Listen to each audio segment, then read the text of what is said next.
Hello दोस्तों, नमस्कार। स्वागत है आपका हमारे YouTube channel Uttarakhand GK very G tricks में। और आज की इस वीडियो में हम बात करेंगे हिंदी टेस्ट सीरीज पार्ट 10 के बारे में। और ये हिंदी की जो हमारी टेस्ट सीरीज है, इसे हम पोस्टमार्टम क्लास के नाम से जानते हैं, जिसमें हम 10 प्रश्नों के बारे में बात करते हैं और 10 प्रश्नों से संबंधित जितने भी प्रश्न एग्जाम में बन सकते हैं उनके बारे में बात करते हैं, उनके कॉन्सेप्ट्स के बारे में बात करते हैं। और दोस्तों, अगर आपको वीडियो पसंद आती है तो वीडियो को लाइक जरूर करिएगा, कमेंट जरूर करिएगा और अपने दोस्तों के साथ में भी शेयर जरूर कीजिएगा। इसी के साथ साथ दोस्तों, आज जो हमारा ये टेस्ट सीरीज नंबर 10 है, ये लास्ट एग्जाम पेपर है हमारा वैयक्तिक सहायक का, जिसमें 10 प्रश्नों के बारे में हम बात करेंगे। और ये जो एग्जाम पेपर था, यह 17 मार्च 2021 को सेकेंड शिफ्ट में आयोजित कराया गया था। और यही सेम पैटर्न आगे आपका वीडियो वीडियो में भी रहने वाला है। तो फिलहाल जो 10 पार्ट मैंने बनाए हैं, ये 10 पार्ट्स भी अगर आप अच्छे से देख लेते हैं तो आपको एटलीस्ट पता चल जाएगा कि यूके ट्रिपल एससी का पैटर्न क्या है। कुछ लोग एग्जाम निकालने की कोशिश करते हैं, पढ़ते हैं, लेकिन वो सिर्फ ल्यूसेंट तक ही सीमित रह जाते हैं, वो सिलेबस नहीं देखते हैं। तो सिलेबस देखना बहुत जरूरी है। जो जो चीज़ें सिलेबस में हैं वो सारी चीज़ें आपको कवर करते हुए चलनी पड़ती हैं, तभी आपका सिलेक्शन सुनिश्चित हो सकता है। और दोस्तों, इसी के साथ साथ हमने प्ले स्टोर पे एक अपनी एप्लीकेशन भी बनाई हुई है, हमारे चैनल के नाम से ही है, Uttarakhand GK very easy trick. तो आप वो एप्लीकेशन भी डाउनलोड कर लीजिएगा। वहाँ पे हमने कई सारी पीडीएफ्स, कई सारे मॉक टेस्ट और आगे भी डाटा पर मिलेगा आपको, और कई सारे कोर्सेज भी लॉन्च किए हुए हैं। तो चलिए शुरू करते हैं दोस्तों आज की इस वीडियो को। क्वेश्चन नंबर 11 हमारा है कि छात्र द्वारा प्राचार्य को लिखा जाने वाला पत्र किस प्रकार का पत्र माना जाता है। आप यूके ट्रिपल एससी का कोई भी एग्जाम दो, पत्र लेखन से हमेशा एक या दो प्रश्न दोस्तों जरूर बनते हैं। सबसे पहले बात आती है कि पत्र क्या होता है। आपको पता ही होगा दोस्तों, पत्र क्या होता है। एक प्रकार का लिखित माध्यम होता है, जिसके माध्यम से हम अपने भाव या विचारों को एक व्यक्ति से दूसरे व्यक्ति तक पहुंचाते हैं। आप लोगों ने देखा होगा कि कोई भी त्योहार होता था, कोई भी खबर सूचना होती थी, जब मोबाइल फोन्स नहीं थे या हाँ, इंटरनेट नहीं था, तब क्या पत्र माध्यम से संचार होता था। सिर्फ पत्र। आपको अगर आपके सपोज अगर आपके पिताजी आर्मी में है, तो आपके अगर आप पैदा हुए तो आपके घर वालों ने क्या किया होगा, आपके पिताजी को पत्र लिख के बताया होगा कि भाई तुम्हारा लड़का हुआ है, तुम्हारी लड़की हुई है, तुम्हारा बच्चा हुआ है। तो वही चीजें पहले पत्र लेखन के हिसाब से की जाती थी। यानी कि क्या है,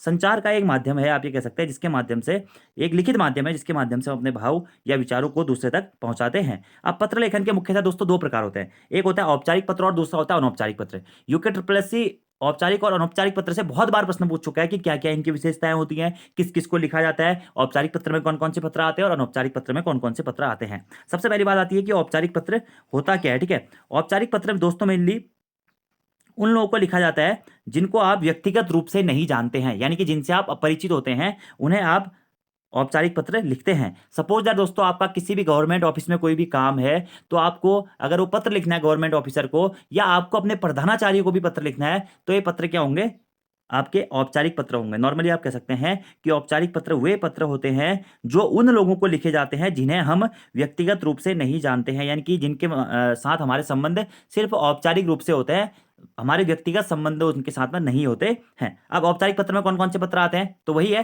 कि छात्र द्वारा प्राचार्य को लिखा जाने वाला पत्र किस पत्र में आएगा दोस्तों, ये औपचारिक पत्र में आएगा। क्यों? क्योंकि छात्र का और टीचर का कोई भी वास्तविक संबंध नहीं है, व्यक्तिगत रूप से वो परिचित नहीं है। बस एक प्रिंसिपल देखिए, या एक टीचर वो पूरे स्कूल का टीचर है, लेकिन एक बच्चा उसके साथ में व्यक्तिगत रूप से अटैच नहीं है, तो ये किस प्रकार का पत्र माना जाएगा, औपचारिक पत्र माना जाएगा। औपचारिक पत्र की डेफिनेशन समझ में आ गई, जो उन लोगों को लिखे जाते हैं जिनके साथ व्यक्तिगत रूप से हमारा संबंध नहीं होता है।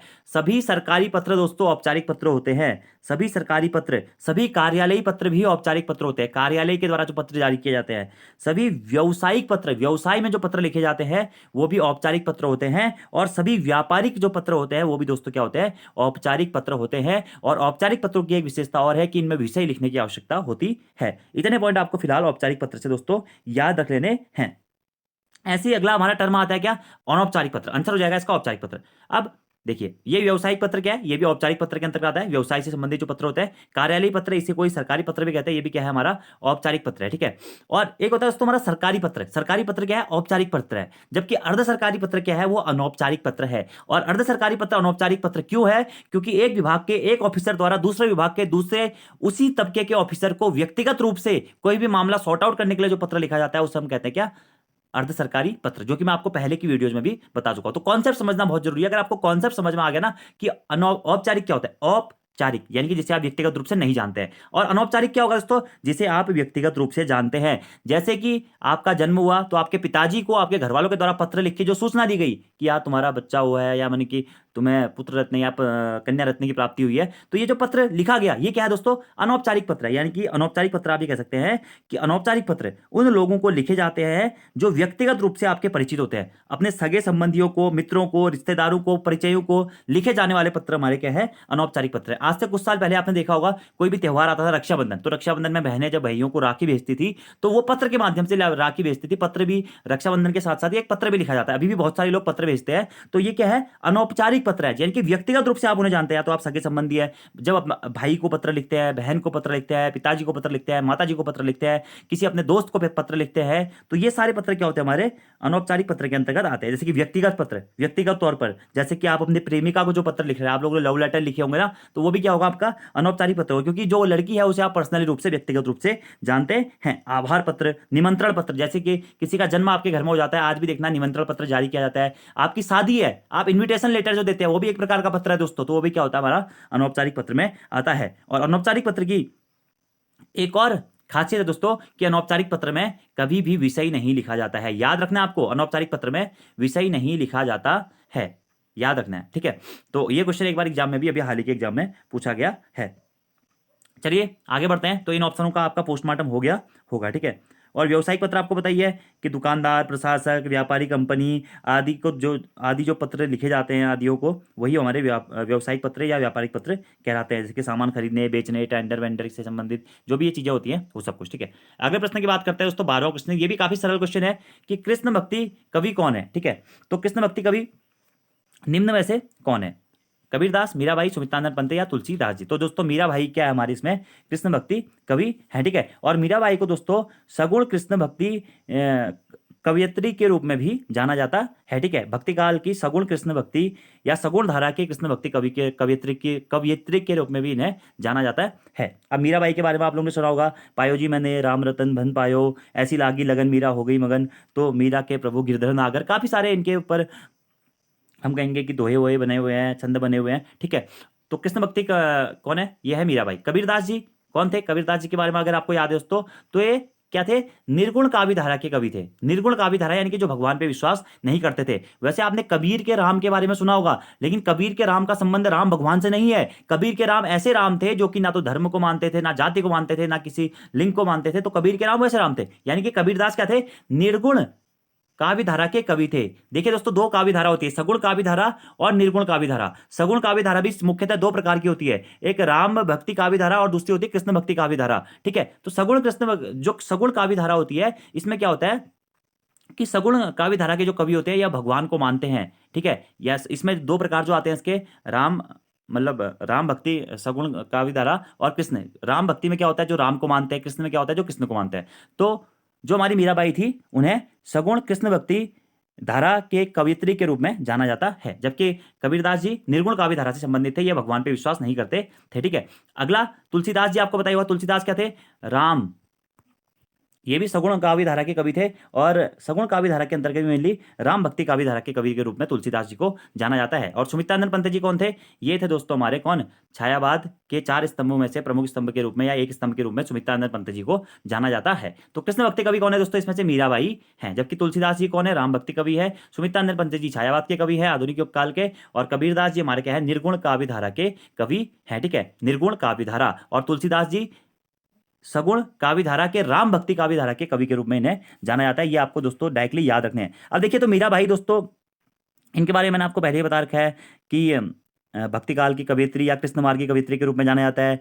नरसी का मायरा, गीत गोविंद टीका, राग गोविंद, राग सोरठ के पद, स्फुट पद, इनके कुछ प्रमुख कृतियां हैं। मीराबाई के गुरु का नाम रैदास था, ठीक है। और इनके गीतों का जो संकलन है वो मीरावादी पदावली में किया गया है, ठीक है। इनके अधिकांशतः रचनाएं जो हैं वो राजस्थानी मिश्रित भाषा में है, लेकिन कहीं कहीं इन्होंने ब्रज भाषा का प्रयोग भी किया है।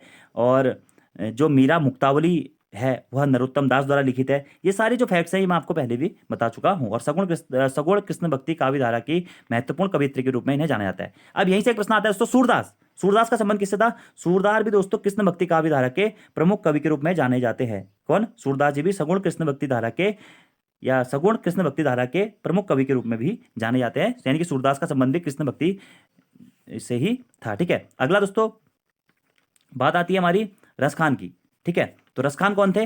रसखान के बारे में भी आप लोगों ने पढ़ा होगा कि रीतिकालीन कवि के रूप में जाना जाता है इन्हें, ठीक है। ये भी क्या थे? सगुण कृष्ण भट्टी काव्य धारा के कवि थे, ठीक है। तो सगुण और निर्गुण आपको याद रखना है, आगे आने वाले एग्जाम्स में आपको यहाँ से प्रश्न जरूर मिलेगा। सगुण काव्य धारा और निर्गुण काव्य धारा, यानी कि ऐसी काव्य धारा जो ईश्वर के सगुण अर्थात साकार रूप को मानते थे, वो सगुण काव्य धारा के कवि होते थे। और निर्गुण काव्य धारा के कवि क्या होते? जो ईश्वर के निर्गुण रूप अर्थात निरंकार ईश्वर की पूजना करते थे, पत्थर मूर्ति या पत्थर पूजा या पाषाण पूजा का विरोध करते थे, मूर्ति पूजा का विरोध करते थे, वो निर्गुण काव्य धारा के कवि में आएंगे, ठीक है। निर्गुण काव्य धारा में मुख्यतः संत काव्य धारा और सूफी काव्य धारा, ये दो भी आती है, जबकि सगुण काव्य धारा में राम भक्ति काव्य धारा और कृष्ण भक्ति काव्य धारा आती है। ये क्वेश्चन बहुत इंपॉर्टेंट है दोस्तों, ठीक है। आगे भी यही प्रश्न बन सकता है। अगला क्वेश्चन है क्वेश्चन नंबर 13 दोस्तों, ये भी अच्छा क्वेश्चन है कि ब्रज भाषा किस राज्य की प्रचलित भाषा है? अब देखिए दोस्तों, मैंने आपको कितनी बार बता दिया है कि भाषाओं, देखिए पत्र लेखन से एक क्वेश्चन आना ही आना है, लेखकों से 2 से 3 क्वेश्चन आने ही आने हैं, और साथ में जो ये हमारा हिंदी भाषा का विकास है या हिंदी की उपभाषाएं हैं, बोलियां हैं,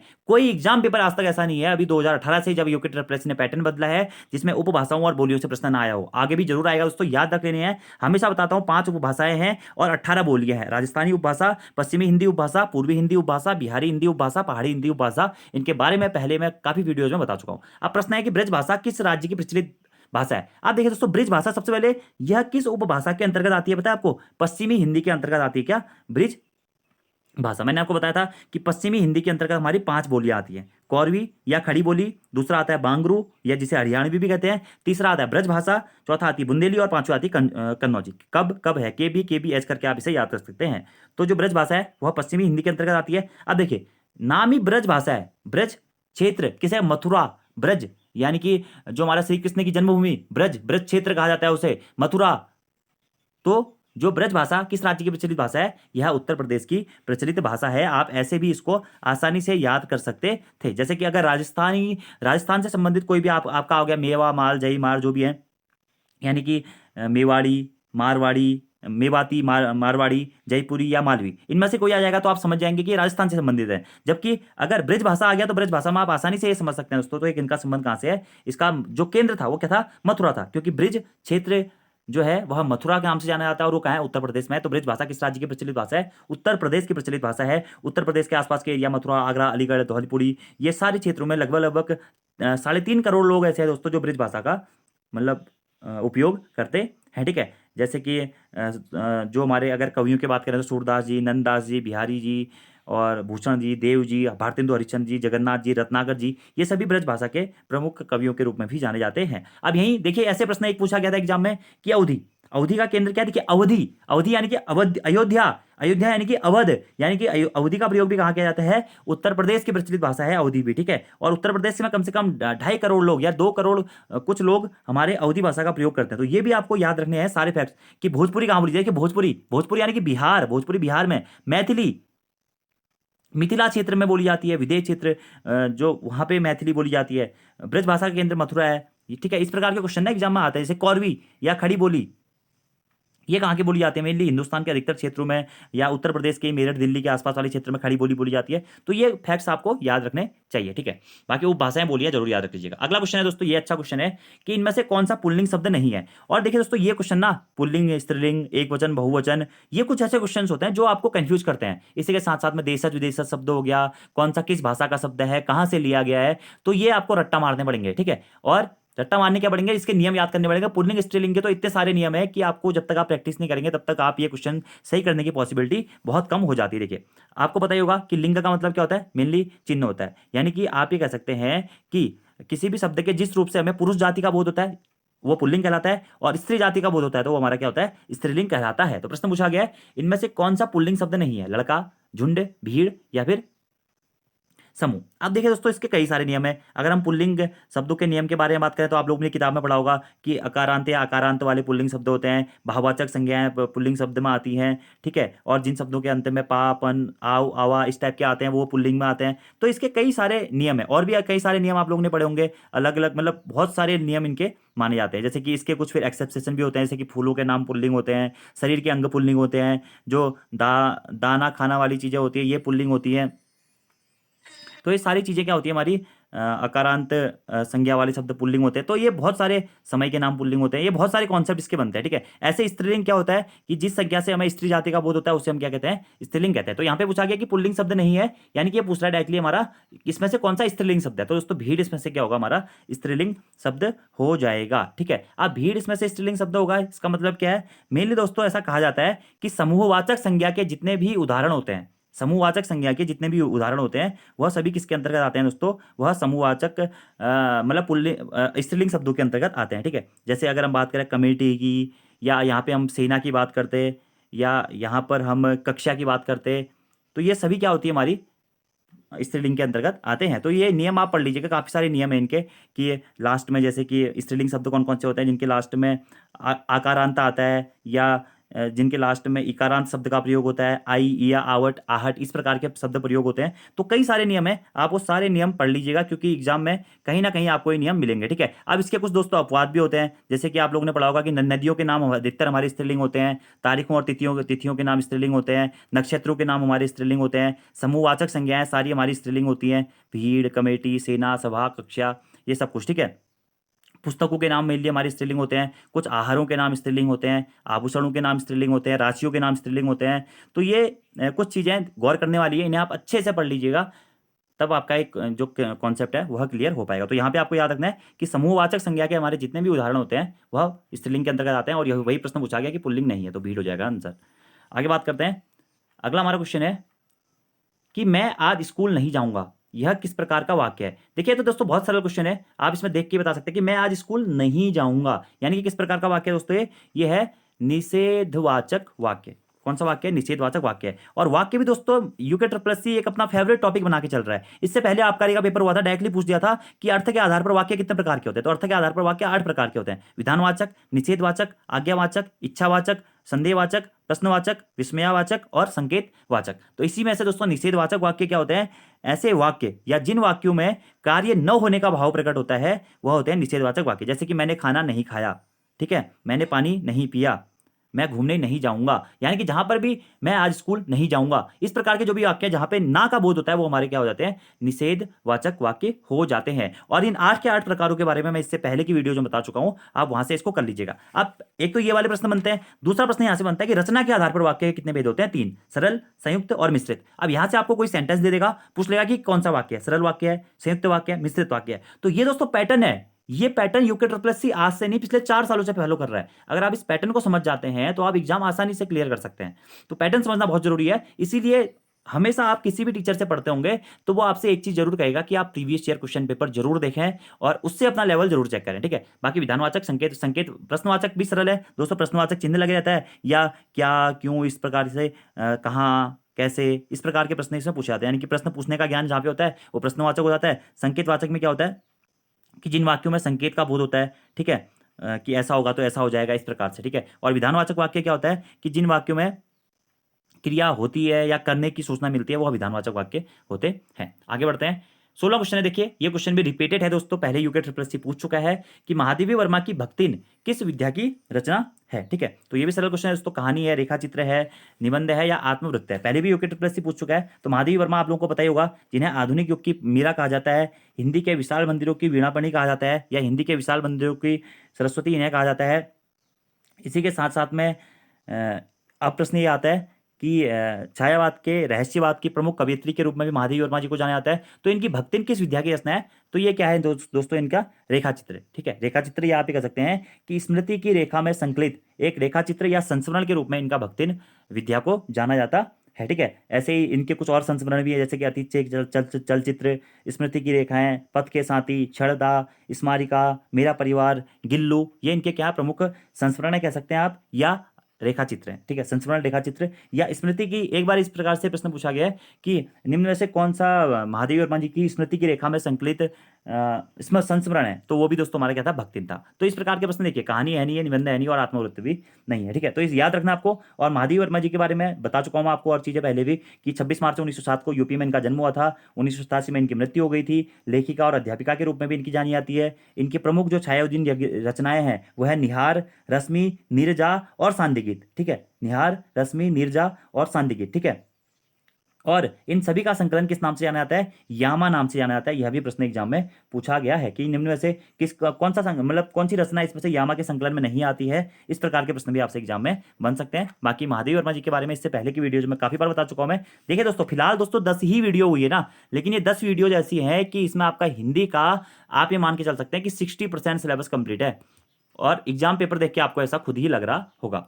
आगे बात करते हैं। देखिए 17वां क्वेश्चन, संधि से भी हर एग्जाम में एक प्रश्न जरूर आता है। संधि तो यार बहुत ही सरल है, अगर आपको इसका कॉन्सेप्ट समझ में आ गया तो। प्रश्न पूछा गया है कि अत्यल्प शब्द में कौन सी संधि है। देखिए सबसे पहले तो मैंने आपको इससे पहले ही बताया है, अगर य र ल व के पहले कोई भी आधा वर्ण आ जाता है तो वो हमारा क्या होता है, हमेशा यण संधि वहां पे आती है। य र ल व के पहले कोई भी आधा वर्ण आ जाता है तो वो हमारे क्या होता है, यण संधि होती है। ऐसे ही आप समझ सकते हैं अत्यल्प। देखिए य से पहले क्या आ रहा है, तो आ रहा है, आधा तो आ रहा है, तो ये क्या हो जाएगा, यण संधि हो जाएगी। यानी कि अगर आप इससे संधि विच्छेद भी करते हैं तो अति धन अल्प, अति धन अल्प हो जाता है हमारा अत्यल्प। अब आप लोगों ने पढ़ा होगा, अगर ई उ या री के बाद में कोई भी भिन्न स्वर आता है तो ई का य, उ का व, री का र, और ये हो जाता है। ठीक है, तो य व र ल के पहले जब भी हमारा आधा वर्ण आता है तो वहां पर हमारा क्या होता है, यण संधि हो जाती है। तो अति धन अल्प, ई धन औ, ई धन और क्या हो जाएगा, य बन जाएगा, और ये ई का क्या हो जाएगा, ये जो तो था ये आधा हो जाएगा अत्यल्प। ठीक है, हो जाएगा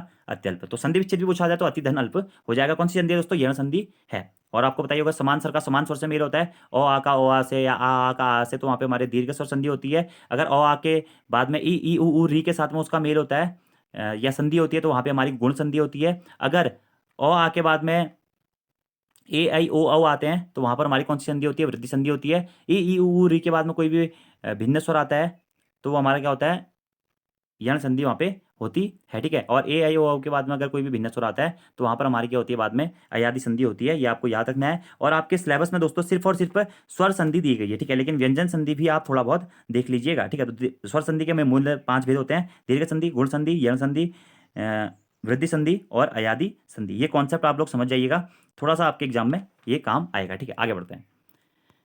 18वां क्वेश्चन, पहले ही बता चुका हूं कि रामचरितमानस के कवि कौन है और कृति किस भाषा में लिखी गई। आप सभी लोगों को बताया कि रामचरितमानस किसने लिखा था, तुलसीदास ने लिखा था। और किस भाषा में लिखा गया था, ये अवधि में लिखा गया था। इससे पहले भी मैं आपको लगभग लगभग काफी सारे वीडियोज में ये बता चुका हूं। अब तुलसीदास जिन्हें लोकनायक, कवि शिरोमणि, मानस का हंस, हिंदी का जाति कवि कहा जाता है। और तुलसीदास जी देखिए किस काव्य धारा से संबंधित थे, राम भक्ति काव्य धारा से संबंधित थे। और सगुण राम भक्ति काव्य धारा के कवि के रूप में जाना जाता है किसको, तुलसीदास जी को। ठीक है, रामचरितमानस, गीतावली, कवितावली, विनय पत्रिका, दोहावली, कृष्ण गीतावली, पार्वती मंगल, जानकी मंगल, प्रभय रामायण, रामाज्ञा प्रश्नावली, ये सारी रचनाएं किसकी हैं, ये सारी रचनाएं हमारी तुलसीदास जी की हैं। और जो इनकी तुलसीदास जी की रचना है रामचरितमानस, किसमें लिखी गई है, अवधी भाषा में लिखी गई है। यह भी आपको जरूर याद रखना है। जबकि इनकी जो अन्य रचनाएं हैं, दो प्रमुख, विनय पत्रिका और कृष्ण गीतावली, ये इन्होंने ब्रज भाषा में लिखी है। याद रखना आपको। ठीक है,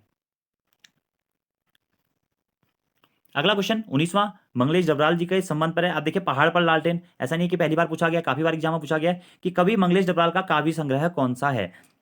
तो कौन सा दोस्तों, पहाड़ पर लालटेन इनका प्रमुख काव्य संग्रह है। अब मंगलेश डबराल जिनका जन्म दोस्तों 16 मई 1948 को टिहरी गढ़वाल के काफलपानी नामक गांव में हुआ था। इनके कुछ प्रमुख पुस्तकें हैं जिसमें है पहाड़ का लालटेन 1981 में लिखी थी। लेखक की रोटी इनकी एक अन्य पुस्तक है। एक बार आरोवा, आवाज भी एक जगह है, घर का रास्ता, कवि का अकेलापन, संगतकार, ये इनकी क्या है, कुछ प्रमुख पुस्तकें हैं। इन्हें एक प्रसिद्ध लेखक, अनुवादक, कवि संपादक और साहित्यकार के रूप में भी जाना जाता है। और मंगलेश डबराल जी को सन 2000 में इनकी रचना हम जो देखते हैं के लिए साहित्य अकादमी पुरस्कार से भी सम्मानित किया गया है। और यह प्रश्न यूके प्लस ने एग्जाम में पूछा हुआ है दोस्तों कि हम जो देखते हैं किसका काव्य संग्रह है, तो मंगलेश डबराल जी का है, जिसके लिए इन्हें सन 2000 में साहित्य अकादमी पुरस्कार से सम्मानित किया गया था। इसी के साथ साथ आवाज भी एक जगह है, इनकी रचना एग्जाम में पूछी गई है। संगतकार भी एग्जाम में पूछी गई है। इनका यात्रा वृत्तांत क्या, एक बार आयोवा। और इन्होंने दोस्तों हिंदी पैट्रियट, प्रतिपक्ष और आसपास नामक पत्रिकाओं में भी कार्य किया है। ठीक है, और कई अखबारों के संपादक के रूप में भी रहे हैं। ठीक है, इतने पॉइंट आपको यहाँ से डायरेक्टली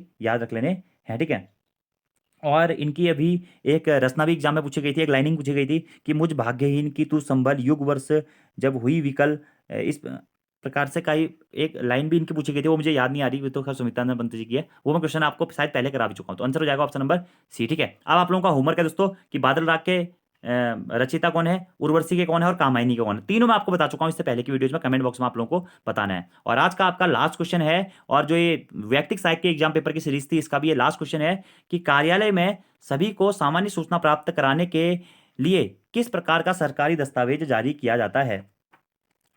कार्यालय ज्ञापन, कार्यालय आदेश, पत्र या परिपत्र। पत्र दोस्तों मैंने आपको बताया था एक लिखित माध्यम है, इसके माध्यम से आप क्या करते हैं, संचार करते हैं। यानी कि आपका कोई भी किसी को पत्र लिखना है या आप मतलब जिसके माध्यम से आप संचार करते हैं, यानी कि अपनी सूचनाओं या भावों को एक स्थान से दूसरे स्थान तक पहुंचाते हैं। तो पत्र तो होगा नहीं। क्या पूछा गया है, कार्यालय में सभी को सामान्य सूचना ज्ञात कराने के लिए किस प्रकार का दस्तावेज जारी किया जाता है, इसको बोलते हैं दोस्तों क्या, परिपत्र। ठीक है, और परिपत्र में मैं आपको एक बात पहले भी बता चुका था दोस्तों कि जब बहुत सारे विभागों को एक साथ, मतलब जब बहुत सारे मंत्रालयों को या विभागों को एक साथ कोई भी पत्र लिखा जाता है या एक साथ अनेक मंत्रालयों को विभागों को लिखा गया पत्र ही हमारा क्या कहलाता है, परिपत्र कहलाता है। देखिए इनडायरेक्टली लैंग्वेज वही है कि कार्यालय में सभी को सामान्य सूचना ज्ञात करने के लिए किस प्रकार का दस्तावेज जारी किया जाता है, तो परिपत्र जारी किया जाता है। याद रखना दोस्तों आपको क्या, परिपत्र यानी कि एक साथ अनेक मंत्रालयों को लिखा गया पत्र हमारा क्या होता है, परिपत्र होता है। जैसे कि कोविड की गाइडलाइन आई, अब कोविड की गाइडलाइन आई तो वो पूरे स्टेट के लिए सेम है, तो वो पूरे स्टेट के लिए सेम है दोस्तों, तो वो सभी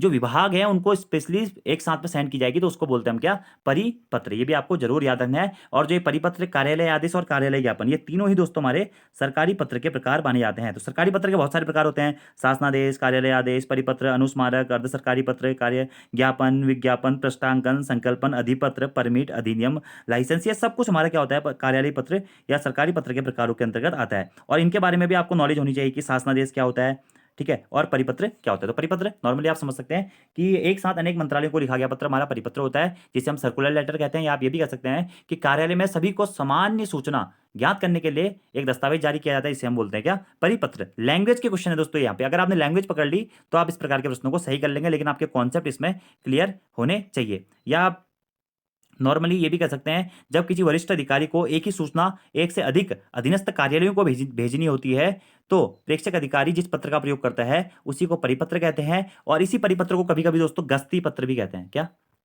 गस्ती पत्र भी कहते हैं, ये भी आपको डायरेक्टली याद रखना चाहिए। ठीक है, ऐसे दोस्तों एक कार्यालय आदेश भी होता है। ठीक है, कार्यालय आदेश क्या होता है, ऑफिस ऑर्डर जिसे हम कहते हैं, ऐसे पत्र जिसमें किसी मंत्रालय, विभाग एवं कार्यालय के कर्मचारियों की नियुक्ति, स्थायीकरण, स्थानांतरण, पदोन्नति, अवकाश, स्वीकृति, अस्वीकृति आदि के विषय में आदेश पर प्रसारित किया जाता है, तो इससे हम बोलते हैं क्या, कार्यालय आदेश। तो दो चीजें अलग अलग है दोस्तों। देखिए परिपत्र में क्या है कि आपको कोई भी सूचना, निर्देश या अनुदेश एक साथ कई मंत्रालयों, कार्यालयों या विभागों में भेजना है, वो परिपत्र है। यानी कि सामान्य सूचना ज्ञात करने का जो दस्तावेज है, वह कार्यालय में सभी को सामान्य सूचना देने के लिए जो दस्तावेज जारी किया जाता है उसे परिपत्र कहते हैं। लेकिन कार्यालय आदेश की एक विशेषता है कि कार्यालय आदेश सिर्फ क्या होगा, या तो नियुक्ति से संबंधित होगा, या स्थायीकरण से संबंधित होगा, या पदोन्नति, अवकाश, स्वीकृति, अस्वीकृति इससे ही संबंधित होगा। ठीक है, ऐसे आता है अगला हमारा कार्यालय ज्ञापन, जिसे हम स्मृति पत्र भी कहते हैं दोस्तों, या ऑफिस मेमोरेंडम भी कहते हैं। इसका प्रयोग मेनली विभिन्न मंत्रालयों के मध्य में सूचनाओं के आदान प्रदान के लिए किया जाता है। ठीक है, और नॉर्मली आप ये कह सकते हैं कि इनमें ना तो कोई संबोधन होता है और ना ही कोई इनका औपचारिक समाचार होता है। नॉर्मली आप कह सकते हैं कि सरकारी कार्यालयों में ज्ञापित आदेश या सूचना को क्या कहा जाता है, कार्यालयीय ज्ञापन कहा जाता है। ठीक है, और मुख्यतः केंद्रीय और राज्य सरकारों के मध्य तथा सचिवालय के विभिन्न अंतर विभागियों के मध्य में यह हमारा आदेश या सूचनाओं के आदान प्रदान के लिए कार्यालय ज्ञापन यूज किया जाता है। लेकिन इसका राइट आंसर हो जाएगा क्या, परिपत्र। ये प्रश्न अच्छा था, काफी अच्छे लेवल का क्वेश्चन था दोस्तों आपको, क्योंकि ये जो डेफिनेशन है ना, कार्यालय आदेश, परिपत्र का आदेश, कार्यालय ज्ञापन, शासनादेश, ये थोड़ा थोड़ा डिफरेंट है। अगर एग्जामिनर ने ये अपनी लैंग्वेज पे क्वेश्चन बना के पूछ दिया तो कहीं ना कहीं वो क्वेश्चन हमारा कॉम्प्लिकेटेड हो जाता है। तो दोस्तों यहाँ पर हमारी वैयक्तिक सहायक के प्रीवियस ईयर क्वेश्चन पेपर की सीरीज समाप्त हो जाती है। आपने इससे पहले की वीडियोज नहीं देखी हैं तो आप जरूर देख लीजिएगा, आप लोग को निश्चित ही दोस्तों फायदा मिलेगा, क्योंकि ये जो सीरीज है हमारी काफी अच्छी सीरीज है पोस्टमार्टम क्लास वाली। उत्तराखंड के भी हम 59 पोस्टमार्टम क्लासेज अपलोड कर चुके हैं, और उस पोस्टमार्टम क्लासेस को आप देखिएगा दोस्तों, उसके बाद आप प्रीवियस ईयर के क्वेश्चन पेपर देखिएगा, आपका जो लेवल लगेगा आप कहेंगे कि प्रीवियस ईयर के क्वेश्चन पेपर बहुत सरल आ रहे हैं, और आपके जो भी पैटर्न है, जो प्रेजेंट टाइम पे पैटर्न चल रहा है, उसके अकॉर्डिंग पढ़ना जो जरूरी है वो भी सुचारू रूप से चल रहा है। तो आज की इस वीडियो में इतना है दोस्तों, thank you, thanks for watching video, see you next time. Video पसंद आती है तो यार लाइक और कमेंट करना ना भूलें, आप लोगों के सपोर्ट से ही हम लोगों को काम करने की हिम्मत आती है। तो अगर आप लोग सपोर्ट करेंगे तो आप लोगों को वीडियोस कंटिन्यूस मिलती रहेंगी। धन्यवाद।